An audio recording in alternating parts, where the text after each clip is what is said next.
empires, administrations. The state of monarchy is the supremest thing upon earth, for kings are not only God's lieutenants upon earth and sit upon God's throne, but even by God himself they are called gods. King James, Chapter 1566 to 1625. Essential question: how did rulers in land-based empires legitimize and consolidate their power from 1450 to 1750? By the end of the 16th century, centralization of power by controlling taxes, the army, and some aspects of religion coalesced into a system of government that led to a powerful monarch in England and absolute monarchy in France. In other states, different methods were used to solidify authority, building temples, as with the Inca, paying the military elite a salary, as with the samurai in Japan, and forcibly establishing a captive governmental bureaucracy, as with the Ottoman devshirme system. Rulers of empires in the years 1450 to 1750 developed methods for assuring they maintained control of all the regions of their empires. Some of the successful methods included using bureaucratic elites to oversee sections of the empire and developing a professional military, centralizing control in Europe. England's King James I believed in the divine right of kings, a common claim from the Middle Ages that the right to rule was given to a king by God. Under this belief, a king was a political and religious authority.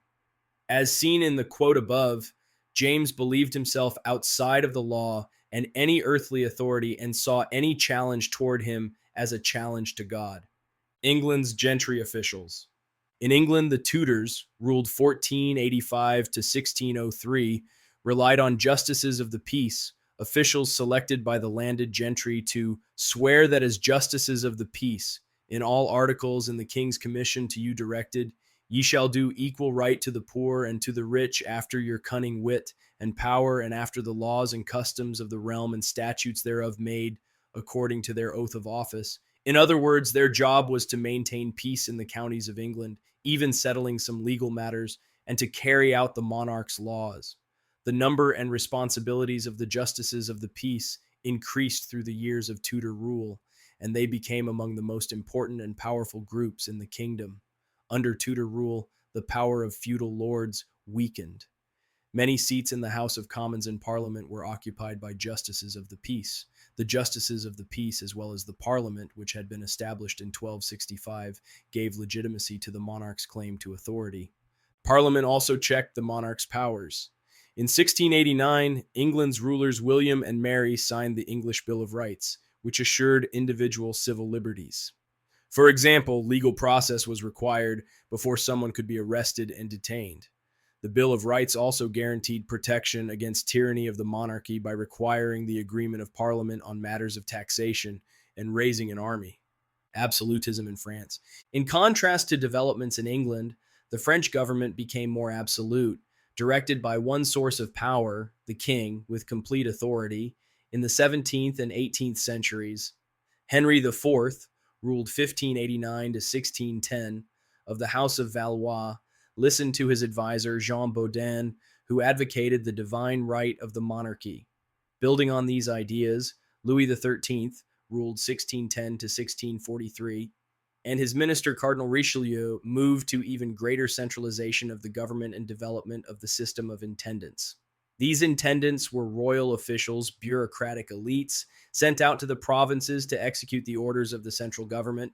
The intendants themselves were sometimes called tax farmers because they oversaw the collection of various taxes in support of the royal governments. The Sun King, Louis XIV, ruled 1643 to 1715, espoused a theory of divine right and was a virtual dictator. His aims were twofold, just as those of Richelieu had been. He wanted to hold absolute power and expand French borders. Louis declared that he was the state, l'état, c'est moi. He combined the lawmaking and the justice system in his own person. He was absolute. He kept nobles close to him in his palace at Versailles, making it difficult for them to act independently or plot against him. Louis and his successors' refusal to share power eventually weakened the French government, reigning in control of the Russian Empire. Social hierarchy in Moscow was almost static, much as it had been in Kievan, Russia earlier. The noble landowning class, the boyars, stood at the top of the social pyramid. Below them were the merchants. Last and most numerous were the peasants, who would gradually sink more and more deeply into debt, and as a result, into serfdom. Serfs were peasants who received a plot of land and protection from a noble. In return, the serfs were bound to that land and had little personal freedom. Transfers of land ownership to another noble included control over the serfs on that land. The efforts of Ivan IV. The boyar class experienced tensions with the rulers similar to the tensions between nobles and rulers in Western Europe.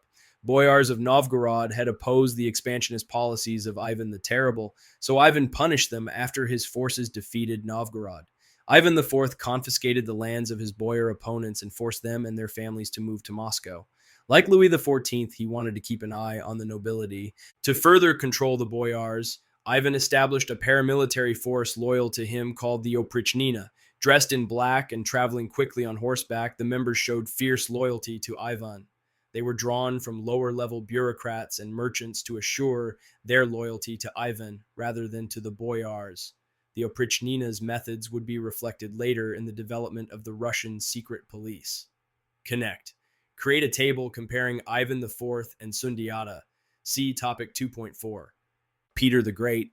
The Romanov dynasty took control of Russia in 1613 after a period of turmoil following Ivan's death in 1584.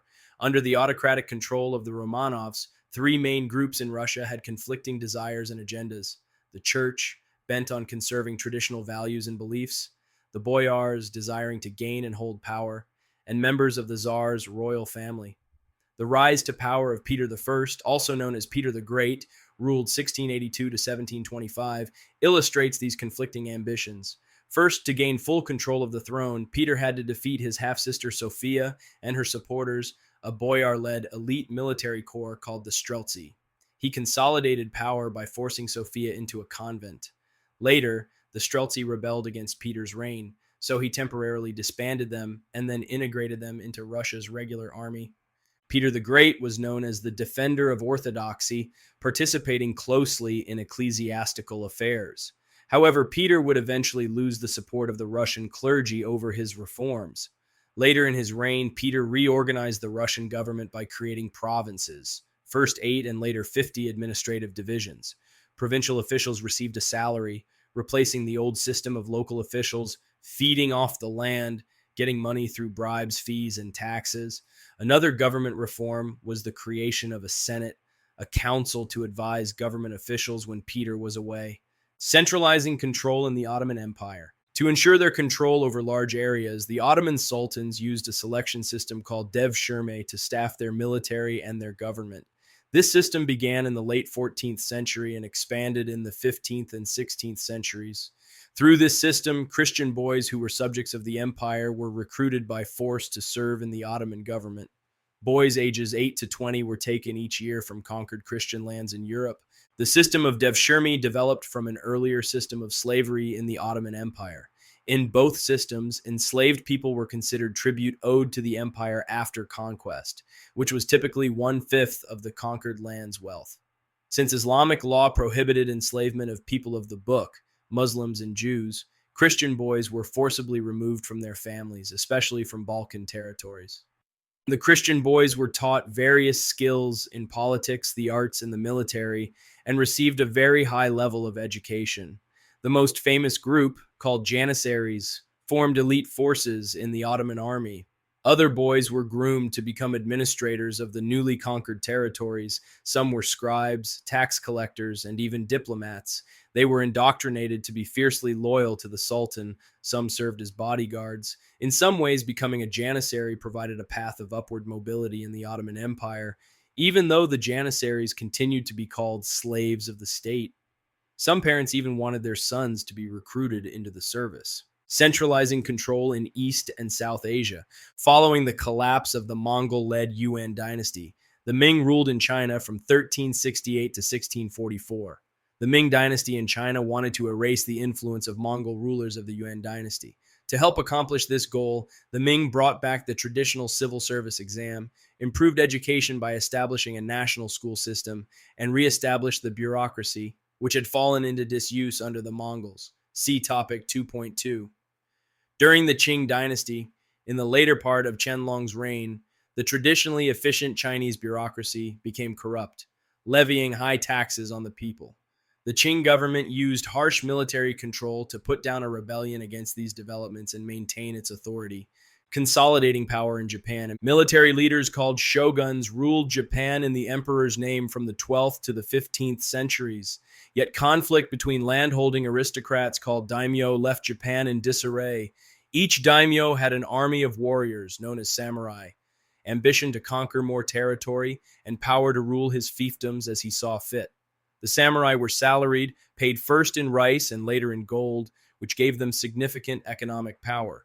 Finally, just as gunpowder weapons enabled the rise of new empires in Turkey, Persia, and India, gunpowder weapons helped a series of three powerful daimyo to gradually unify Japan.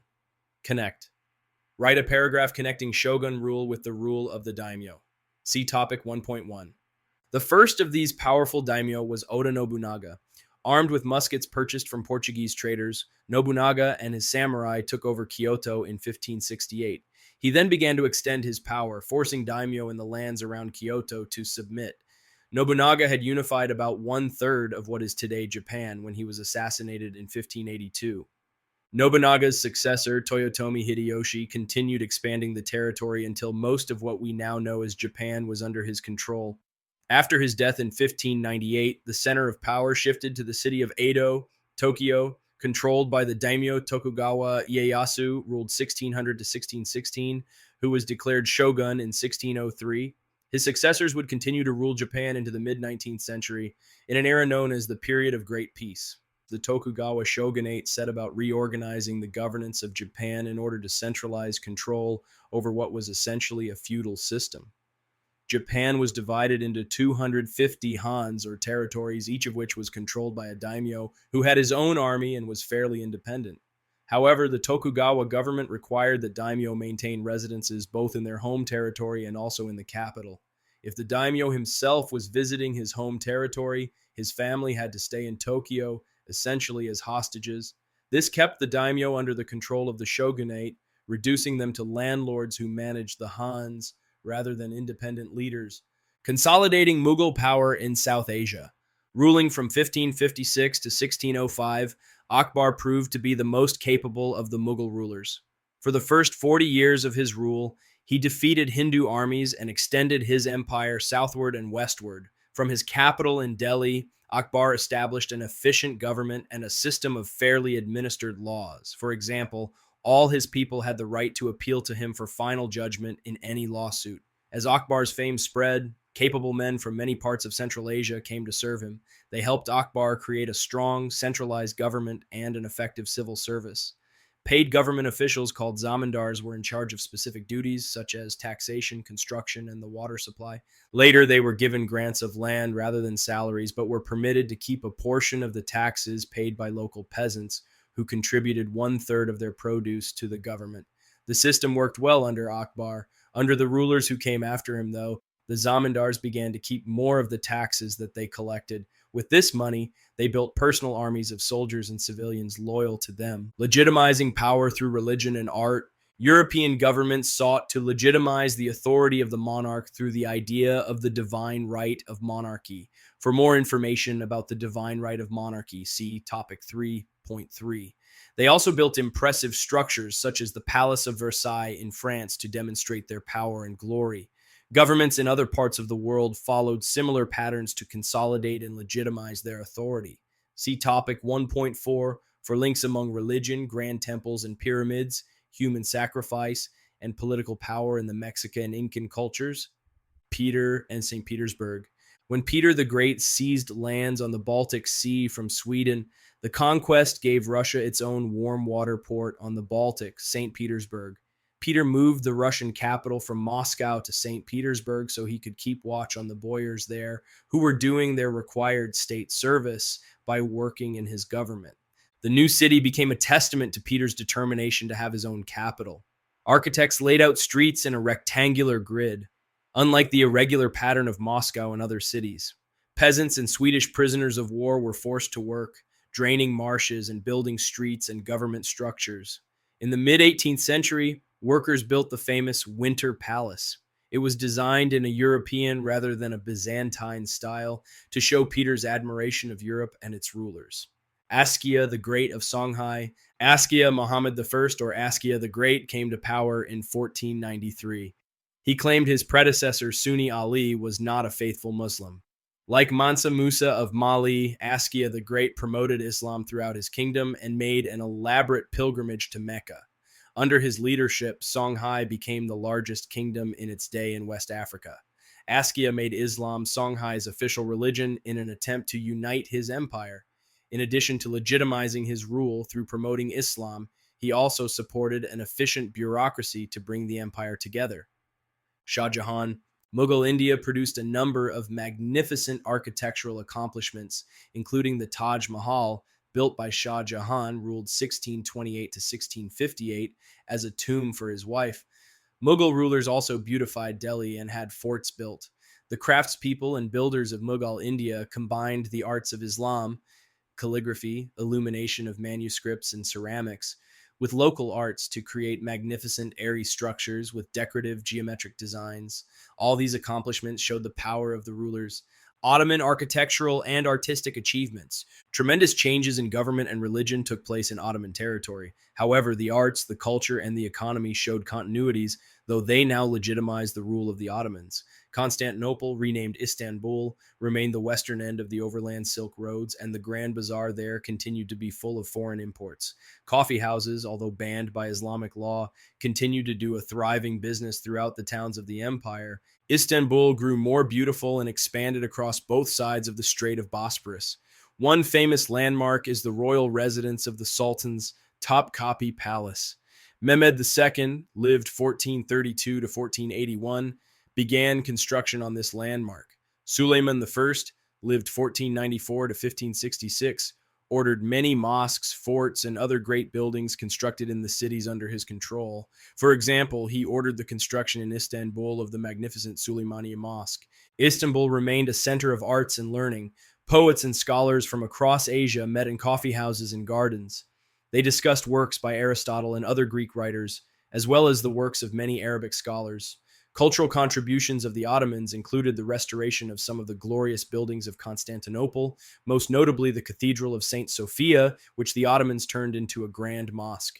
From the time of Mehmed I, who established a workshop for their production, Ottoman miniature paintings and illuminated manuscripts became famous.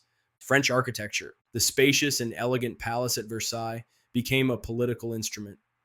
Louis XIV entertained the nobles there and kept them from conducting business elsewhere, such as fomenting rebellion in their home provinces. Louis XIV's grand buildings at Versailles helped legitimize his power. The palace at Versailles, for example, could accommodate hundreds of guests.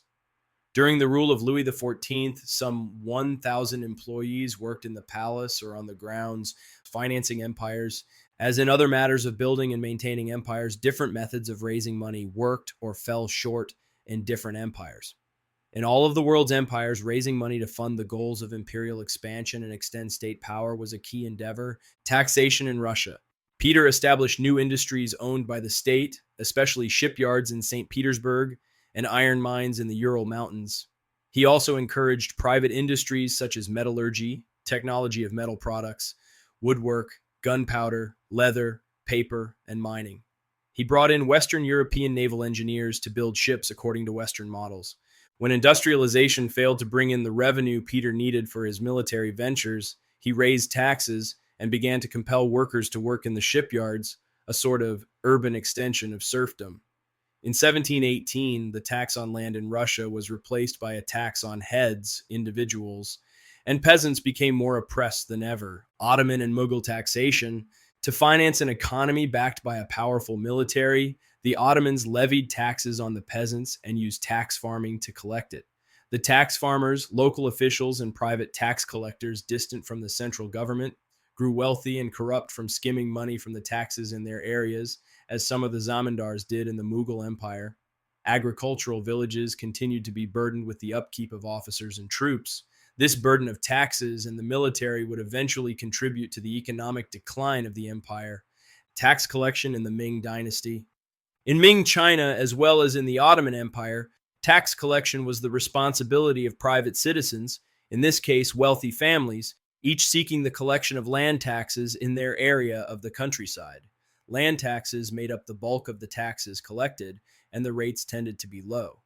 Taxes were collected in the form of grains and, later, silver.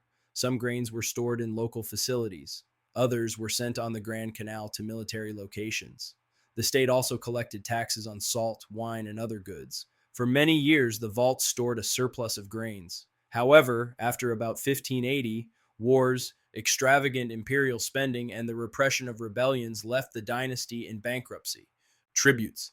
Empires, including China, also collected tributes from other states as a way to demand recognition of their power and authority. Typically, as a form of wealth, tributes were given as a sign of respect, submission, or allegiance.